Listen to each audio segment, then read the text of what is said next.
Sitten tämä tämmöinen terveys, luonnonmukaisuus, alkuperäisyys, että tiedetään mistä joku tulee, mistä siinä on kyse. Tiedetään se raaka-aineissa, tiedetään se kaikessa semmoisessa niin historiallisuudessa, juurissa.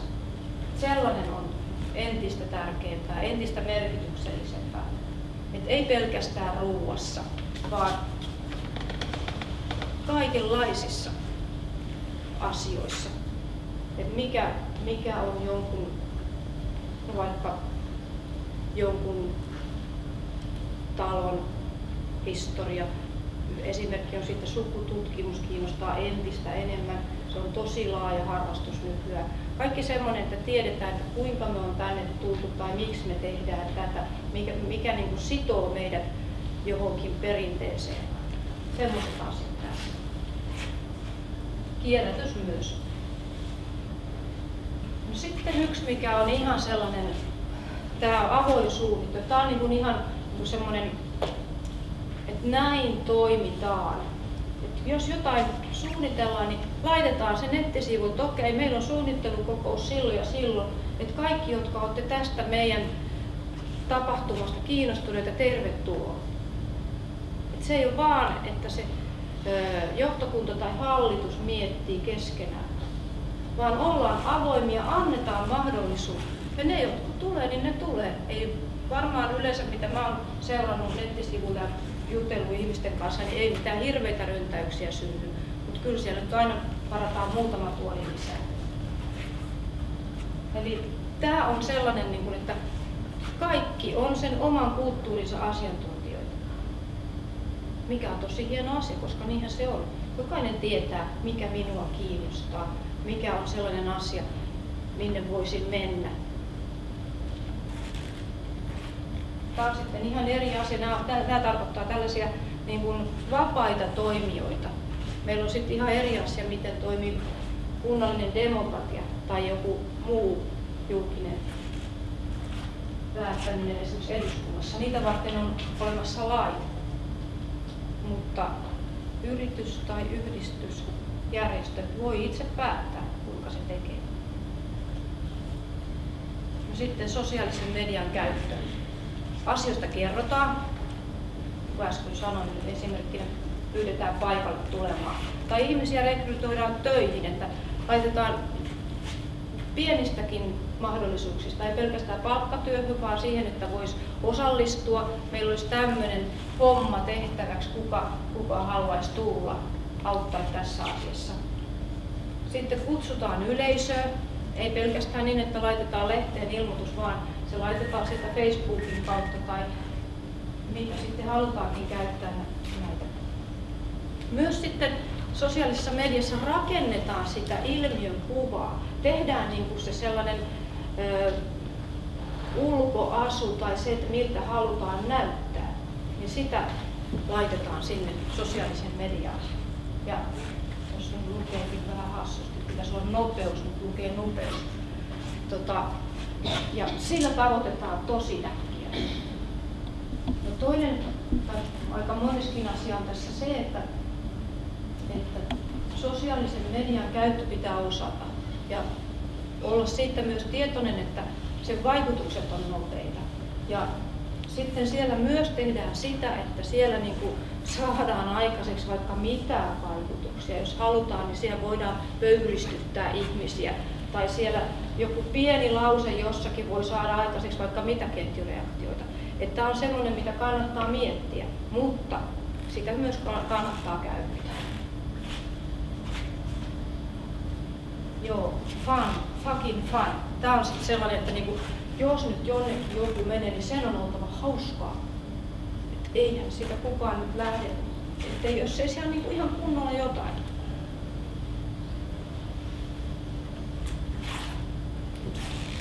Pitää voittaa leffailta kotisohvalla. Tämä on yksi esimerkki, mitä yksi nuori mies sanoi, että kyllähän täytyy olla kiinnostava. Mutta silloin tässä on just se, että silloin hän voi sanoa, mikä on hänen mielestään kiinnostavaa, jos esimerkiksi pystyy vuorovaikutteisesti kertomaan oman mielipiteensä, että hän on tästä asiasta ja tällä lailla kiinnostunut, niin silloin voidaan tehdä sellaisia palveluita ja organisoida sellaisia tuotantoja, jotka kiinnostaa sitä mieluiten katselee leffaa kotona. Tämä on sitä palvelumuotoilua kanssa. Sitten nämä muutamat esimerkit. Näitä on 3. Nämä on ihan erilaiset keskenään nämä esimerkit. Mä olen tuossa ottanut tuon Hugo Silverin Haavoittuneen enkelin sen takia symbolisoimaan näitä esimerkkejä, että tässä niin miettii, että kuka se on, joka kantaa ketä. Kulttuuri ja taide kuka kantaa taloutta vai onko taide ja kulttuuri se vähän haavoittunut, jota pitäisi sitten pönkittää ja tukea, että mikä se tässä on minkäkin varassa. Sitä tässä nyt ajatellaan. Ja niitä voi ajatella vähän erilaisesti, kun on totuttu ajattelemaan.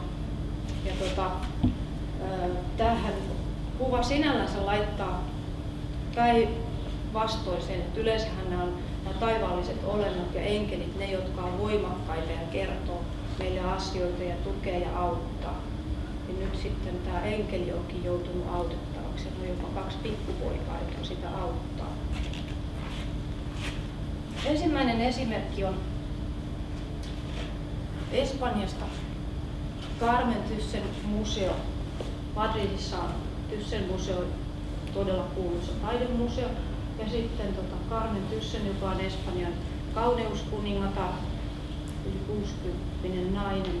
Hän päätti Malagaan avata andalusialaista taidetta erityisesti esittelevän museon. Ja se on siellä tehty Malagan kaupungin kanssa yhteistyössä. Se on säätiö. Siellä on semmoinen vanha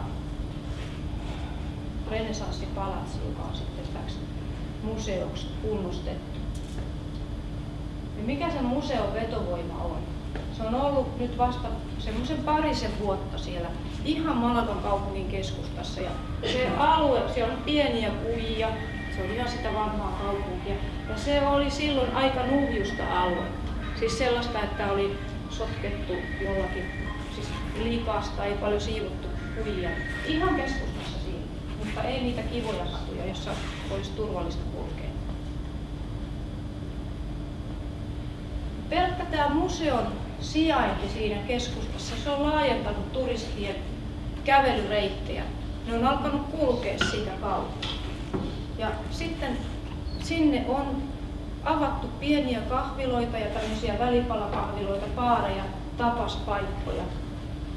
Ja siinä sitten nämä pikkukadut on myös siisteytynyt. Sinne on laitettu, mä en tiedä ketkä niitä on, mutta se on ihan silmin nähtävä ero. Sinne on laitettu pieniä kukkaistutuksia. Ennen siellä oli vaan niin kuin synkät tällaiset katukuilut. Siellä on nyt näkyy kukkia ja kaikkea. Se on ihan toisen näköinen alue. Sitten jopa tällainen uusi arabikylpylä ilmoitti, että he aikoo rakentaa uuden, siis modernin tämmöisen arabimaallisen kylpylän ihan siihen viereen. Ja juuri sen takia, että tämä taidemuseo on siinä, koska he uskovat, että siinä on synergia, että heillä on sama asiakaskunta mahdollisesti. Ja tämä oli jo pitkään ollut tämä arabikylpylän rakentaminen sillain niin kuin se suunnitelma oli ollut olemassa, mutta siihen ei ollut uskallettu ryhtyä, koska oli ajateltu, että mahtaako tulla tarpeeksi asiakkaita. Koska Espanjassa, niin kuin tiedetään, siellä on ollut tosi rankka taloudella jo paljon pitempään kuin Suomessa. Se alkoi siellä aikaisemmin kuin täällä. Niin silti vaikka oli tämä huono aika, niin kuin siellä sanotaan kriisi, niin museo tuli ensin, niin sitten tulee tämmöinen kylpylä siitä, että luotetaan, että tulee asiakkaita. Toinen esimerkki tästä pohjoiseen jonkin matkan päästä. Tämä kirkko, joka katto paloi ikävästi tuhopoltteen, sai sen aikaiseksi. Ja nyt se on kunnostettu ja siellä on laitettu hakemus Unescon maailmanperintökohteeksi. Hieno juttu. Siellä on nyt sitten siitä vuodesta 2009, milloin se saatiin valmiiksi talkootöillä ja mahtavalla ponnistuksella, siellä oli todella paljon ihmisiä, niin siellä on käynyt mieletön määrä ihmisiä. Vuoteen 2012, viime kesän lukuja mulla ei ole, niin siellä oli käynyt yli 200 000 ihmistä. Se on tosi paljon. Taas joka mieluiten katselee leffaa kotona.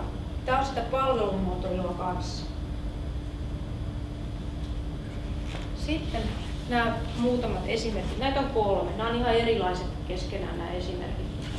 Mä olen tuossa ottanut tuon Hugo Silverin Haavoittuneen enkelin sen takia symbolisoimaan näitä esimerkkejä, että tässä niin miettii, että kuka se on, joka kantaa ketä. Kulttuuri ja taide kuka kantaa taloutta vai onko taide ja kulttuuri se vähän haavoittunut, jota pitäisi sitten pönkittää ja tukea, että mikä se tässä on minkäkin varassa. Sitä tässä nyt ajatellaan. Ja niitä voi ajatella vähän erilaisesti, kun on totuttu ajattelemaan. Ja tähän kuva sinällänsä laittaa päinvastoin sen, että yleensähän nämä taivaalliset olennot ja enkelit, ne jotka on voimakkaita ja kertoo meille asioita ja tukee ja auttaa. Ja nyt sitten tämä enkeli onkin joutunut autettavaksi. On jopa 2 pikkupoikaa, jotka sitä auttaa. Ensimmäinen esimerkki on Espanjasta Carmen Thyssen museo. Madridissa on Thyssen museo, todella kuuluisa taidemuseo. Ja sitten Carmen Thyssen, joka on Espanjan kauneuskuningatar, yli 60-vuotias nainen. Hän päätti Malagana avata andalusialaista taidetta erityisesti esittelevän museon. Ja se on siellä tehty Malagan kaupungin kanssa yhteistyössä. Se on säätiö. Siellä on semmoinen vanha renessanssipalatsi, joka on sitten täksi museoksi kunnostettu. Ja mikä se museon vetovoima on? Se on ollut nyt vasta semmoisen 2 vuotta siellä ihan Malagan kaupungin keskustassa. Ja se alue, siellä on pieniä kujia, se on ihan sitä vanhaa kaupunkia. Ja se oli silloin aika nuhjusta aluetta. Siis sellaista, että oli sotkettu jollakin, siis likasta, ei paljon siivottu kujia. Ihan keskustassa siinä, mutta ei niitä kivoja katuja, jossa olisi turvallista kulkea. Pelkkä tämä museon sijainti siinä keskustassa, se on laajentanut turistien kävelyreittejä. Ne on alkanut kulkea sitä kautta. Ja sitten sinne on avattu pieniä kahviloita ja tämmöisiä välipalakahviloita, baareja, tapaspaikkoja. Ja siinä sitten nämä pikkukadut on myös siisteytynyt. Sinne on laitettu, mä en tiedä ketkä niitä on, mutta se on ihan silmin nähtävä ero. Sinne on laitettu pieniä kukkaistutuksia. Ennen siellä oli vaan niin kuin synkät tällaiset katukuivut. Siellä on nyt näkyy kukkia ja kaikkea. Se on ihan toisen näköinen alue. Sitten jopa tällainen uusi arabikylpylä ilmoitti, että he aikoo rakentaa uuden, siis modernin tämmöisen arabimaallisen kylpylän ihan siihen viereen. Ja juuri sen takia, että tämä taidemuseo on siinä, koska he uskovat, että siinä on synergia, että heillä on sama asiakaskunta mahdollisesti. Ja tämä oli jo pitkään ollut tämä arabikylpylän rakentaminen sillain niin kuin se suunnitelma oli ollut olemassa, mutta siihen ei ollut uskallettu ryhtyä, koska oli ajateltu, että mahtaako tulla tarpeeksi asiakkaita. Koska Espanjassa, niin kuin tiedetään, siellä on ollut tosi rankka taloudella jo paljon pitempään kuin Suomessa. Se alkoi siellä aikaisemmin kuin täällä. Niin silti vaikka oli tämä huono aika, niin kuin siellä sanotaan kriisi, niin museo tuli ensin, niin sitten tulee tämmöinen kylpylä siitä, että luotetaan, että tulee asiakkaita. Toinen esimerkki tästä pohjoiseen jonkin matkan päästä.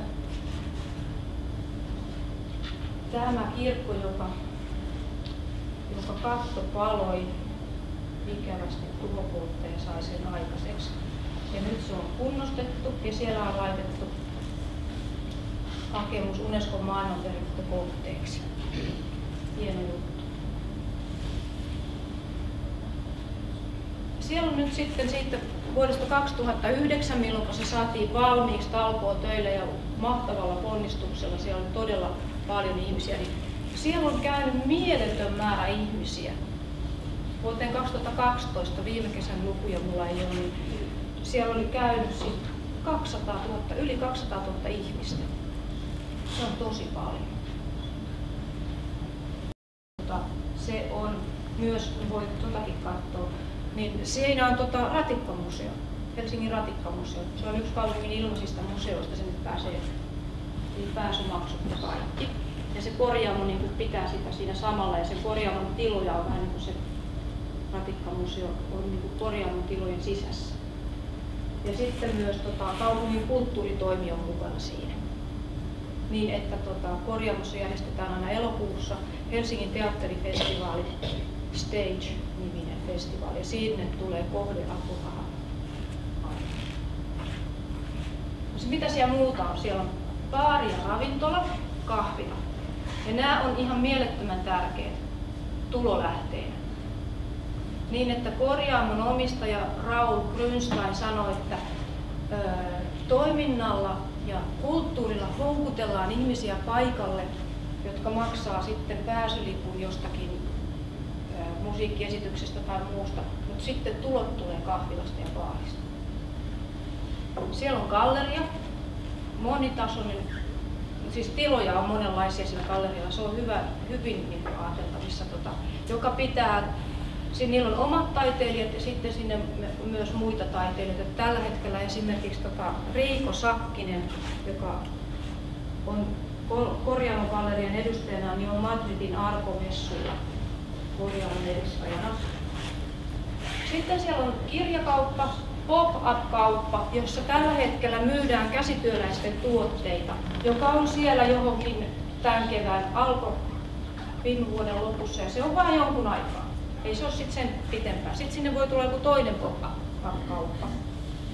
Sitten siellä on tämmöinen kolmas tilaniminen tila, joka on ihan nyt uusin juttu. Ja se on sellainen, että ne on niinku haistellut tällaisen jutun, että työn ja vapaa-ajan ero ei ole enää niin selkeä.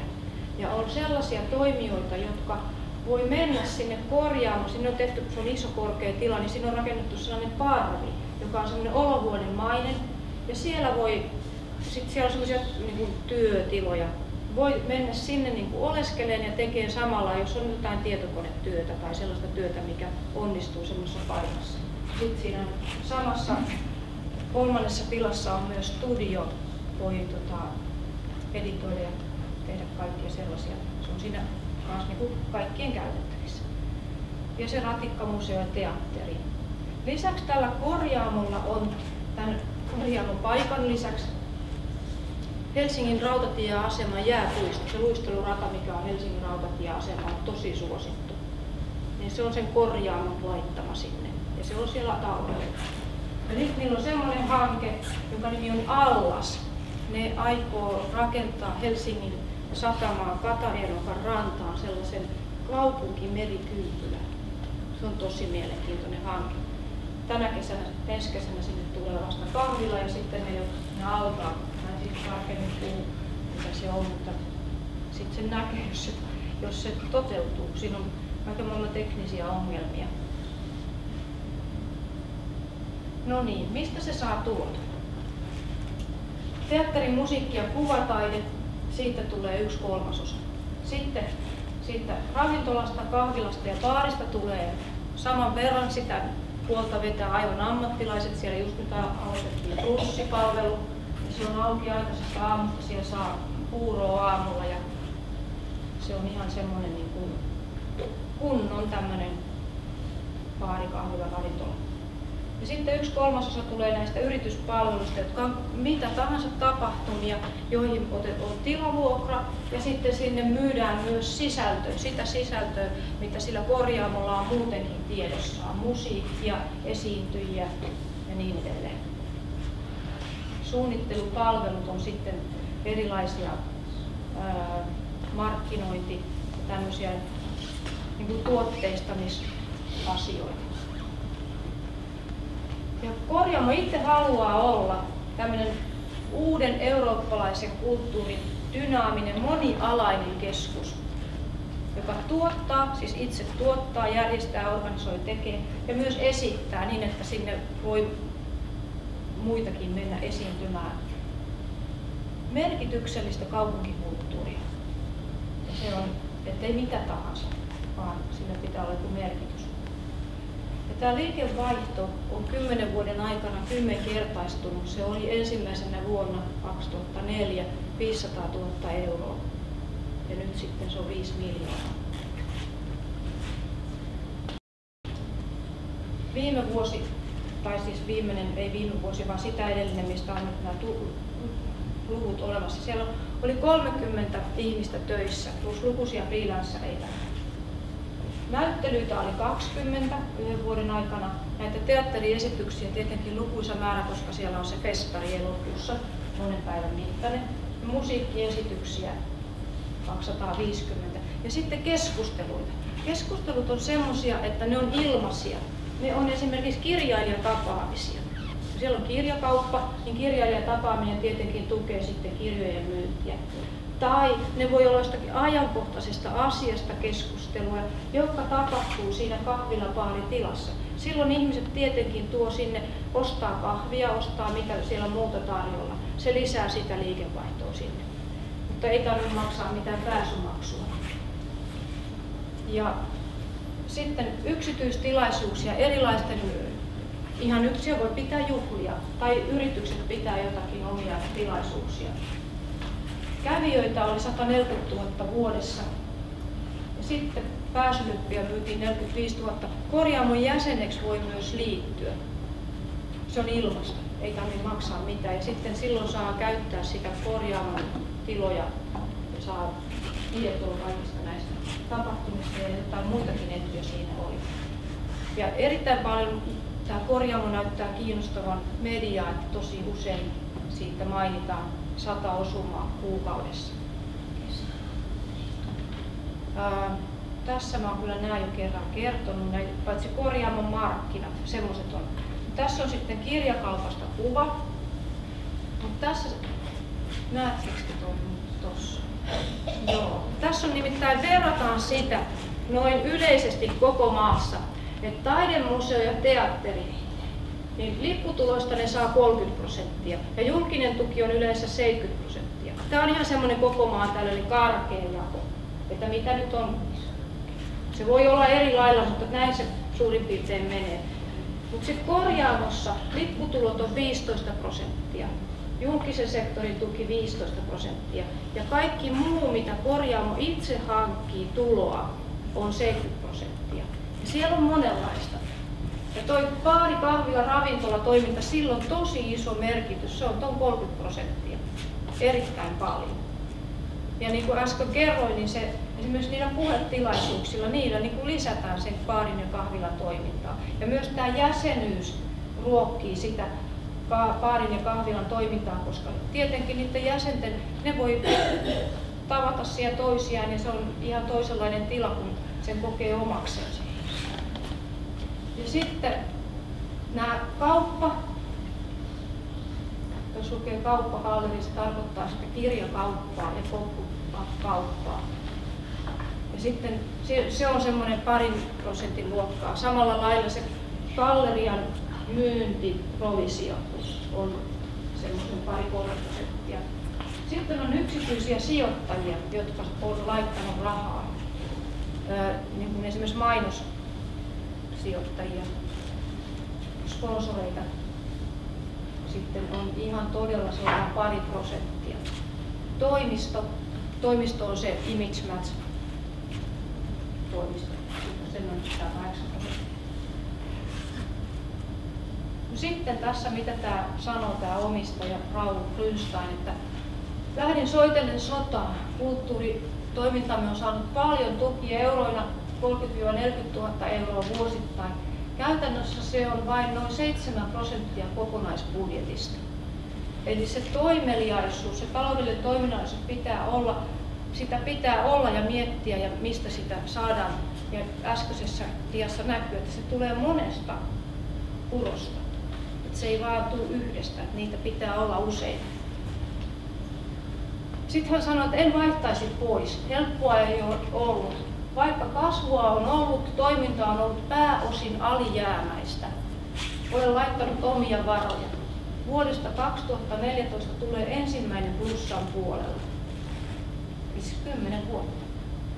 Ja tää on ihan siis, ei tää ole mikään kummallinen tai ihmeellinen. Nyt täytyy olla pitkäjänteisyyttä ja uskoa. Että ei tämmöinen kulttuuritoiminta ole semmoinen rahasampo, mutta jos ei jotain tee ja aloita, niin ei ikinä pääse siihen 10 vuoden päähän. Se on se juttu. Taaksepäin on helppo katsella, mutta sitten täytyy olla uskoa sinne eteenpäin. Se on Sarmi ollut. Ja mä ymmärtäisin, että teillä on sitä. Te uskotte kyllä. Ja se on se. Ja sitten keskinäinen tuki ja kaikki tämmöinen muu, joka kannattaa. Nyt sitten nämä esimerkit oli tässä. Mä en tiedä, jaksatteko te kuunnella lisää, mutta ette varmaan jaksa. Mä sanon vaan äkkiä. Otetaanko vähän huomista ja tarjoilua väliin?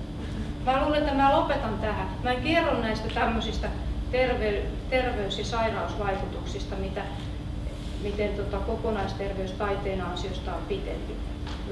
Kaikista kulttuuritoiminnoista, kaikista semmosista, siis seura, yhdistysaktiivisuus, talkoot, kaikki. Ajatelkaa, kaikki te, että te olette täälläkin nyt, niin tämä pidentää teidän elinikää ja tämä on tutkimuksilla todettu.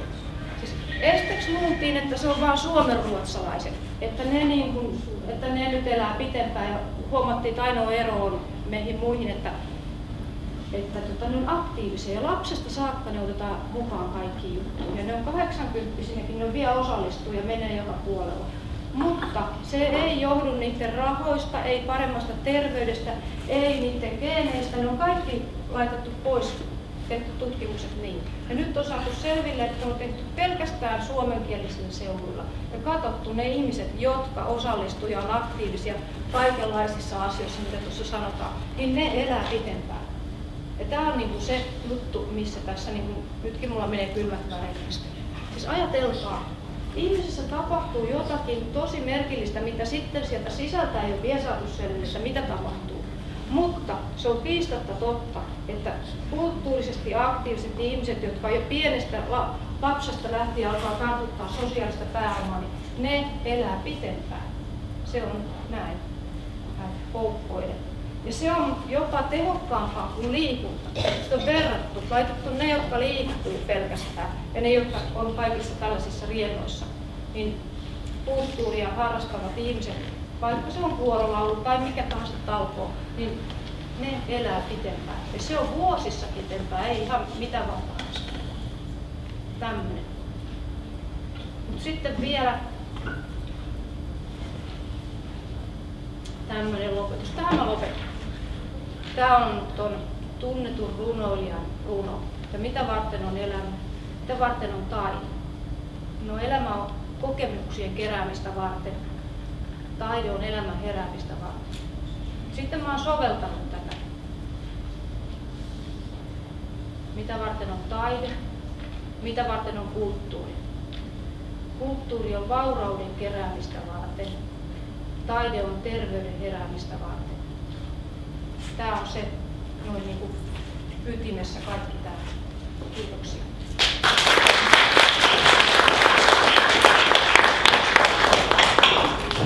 Kiitos Tiina. Otetaanko me nyt kahvia vai ei ole valitettavasti kahvia, mehua ja muuta tarjottavaa terveellisellä linjalla. Näin. Mutta jos jokulla nousi joku kysymys, niin varmaan voidaan keskustella tai Tiinalta voi kysyä, jos suuntaan samalla ottamaan. Ja sitten, kun me myöskin halutaan kysyä, kuviolla ei ole strategiaa, mutta ainakaan kirjoitettuna. Tässä on tämmöisiä lappuja. Ottakaa kaikki tästä lappuja, pankaa tähän joku tärkeä juttu, jonka haluaisitte, että kuvio ottaisi ohjelmaansa. Olkaa hyvä.